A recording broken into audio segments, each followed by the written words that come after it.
Welcome to this episode of the Sports Detective Podcast Show. My name is James Williams, and today we discuss if Notre Dame has a Marcus Freeman problem.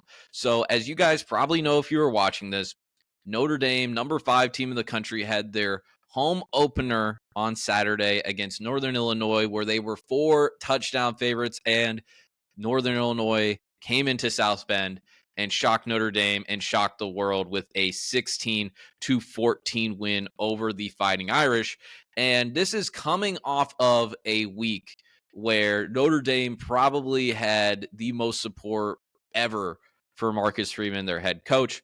Basically, we're talking about how he was the anti-Brian Kelly, where Brian Kelly, as Notre Dame fans like to call him, Big Game Brian, Big Game Brian would go into a lot of these big games like the college football playoff, or when Notre Dame had to play teams their own size or of their own stature.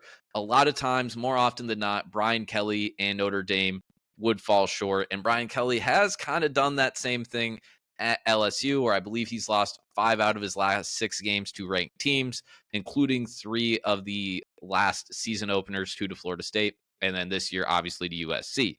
And it was like, well, Marcus Freeman, he actually has his guys ready to play in these big games. And then right after that, Notre Dame loses to Northern Illinois. And this is a thing where people are kind of starting to look at Marcus Freeman a little bit now and be like, okay, we like what you've been doing with the recruiting. We like how Notre Dame is not a pushover in any of these big games anymore. But Marcus Freeman might be losing a little bit too much for Notre Dame's taste. Because if you go back to his first season, this isn't the first time that Marcus Freeman had a, very kind of eyebrow raising, very shocking loss as a Notre Dame head coach. His first year, they lose to G5 Marshall in his second game as a head coach. And then later in that season, too, they also lose to a bad Stanford team. So we add on that Northern Illinois loss now to this record for Marcus Freeman. And a lot of people are asking the question now, hey, does Marcus Freeman have a problem in these games where he is supposed to win, where Brian Kelly, the best thing about him was that he wouldn't lose these type of games. He didn't lose to the little guys. He always beat them up. Marcus Freeman, a lot of times now, it looks like they are playing down to their competition. And if you watch that game and you had no idea that Northern Illinois was a G5 team and you had no idea Notre Dame was the number 5 team in the country, you'd think that Northern Illinois was the ranked team and Notre Dame wasn't, because Northern Illinois outgained them by over 100 yards. This wasn't some sort of like fluky, weird kind of win. No. Northern Illinois just outplayed Notre Dame.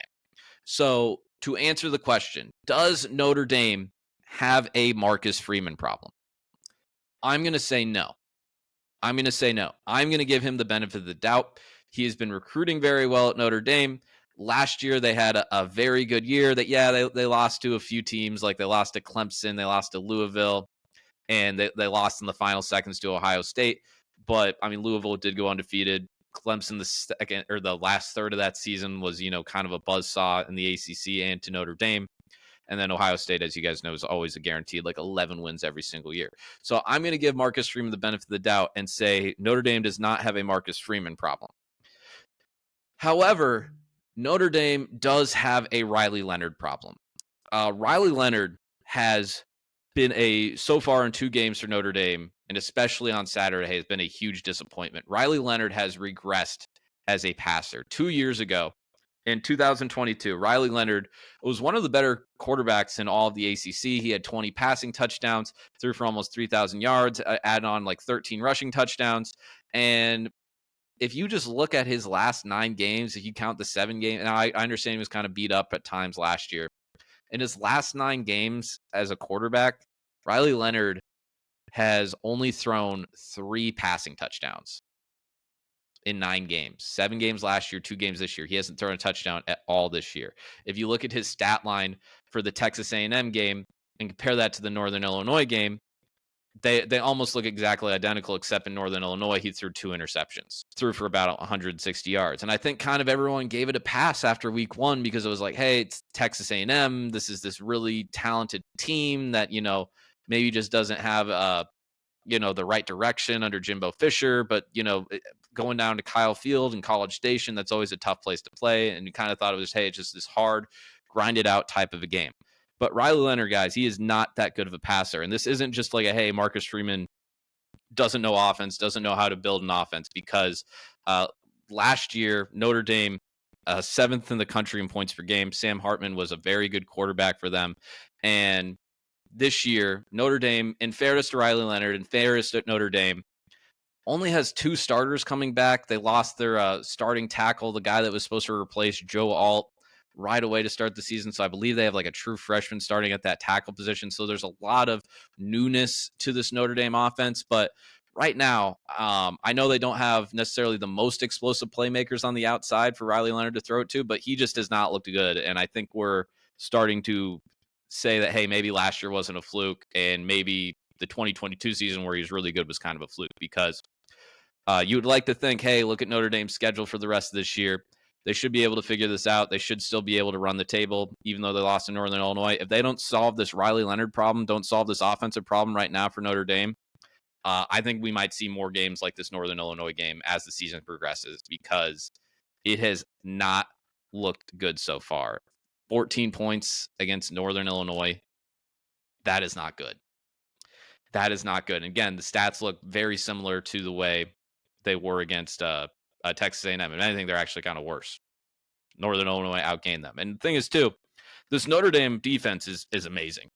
They have one of the best secondaries in the country. They have a lot of talent. Marcus Freeman is obviously a very good defensive coach. And I still think Notre Dame has playoff aspirations. I still think they can play it. But if they can't figure out Riley Leonard, or they can't put in somebody to replace Riley Leonard, or figure out something to make this offense more feasible, because right now they just cannot pass the ball. Notre Dame is struggling very badly to pass the ball. Again, I don't know if it's a quarterback change. I don't know if it's a coaching change, but they got to do something here, because this is not going well for Notre Dame after that Northern Illinois loss. Again, maybe it's just a blip. Maybe it's just one of those weird games. Maybe they get back on track whenever they play again as they go through the rest of the season. But again, like I said, it's a favorable schedule, so we'll see what happens to Notre Dame. Notre Dame fans, if you're watching this for the first time, let me know what you think in the comments. Do you think this is the struggles in week 2? Was that a Riley Leonard issue? Was that a offensive, skill position issue? Was it a coaching issue? Let me know what you think. So there you have it, guys. It's going to do it for this episode here today. If you liked what you saw here today, please hit that like button. If you haven't done so already, please hit that subscribe button. That is the best thing that you can do to help support the show, and it costs you absolutely $0. So make sure you please do that. I will love you forever if you do that. And feel free to check out the rest of the Sports Detective podcast channel page. We do videos like this all the time, talking college football, NFL, and there might be some videos there that you like. So make sure you subscribe and check out our channel. Thank you very much for watching. We'll talk to you next time.